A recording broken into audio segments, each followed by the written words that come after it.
في طائفة من العباد خارجة من المقابر على الجنة مرة واحدة. مين دول؟ الله يرضى عليكم. سيدنا رضوان بواب بتاع الجنة. إلى أين؟ وكان من غير بواب يعني. إلى أين؟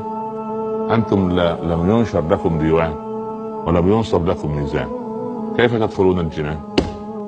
قال يا رضوان نحن لا نقف لا لحساب ولا لميزان ولا لنشر ديوان.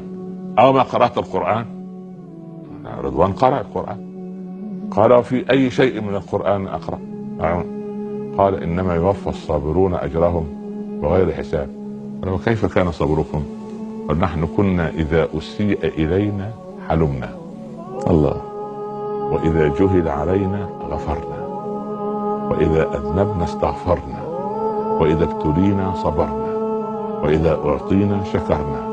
قال ادخلوا الجنة لا خوف عليكم ولا أنتم تحزنون.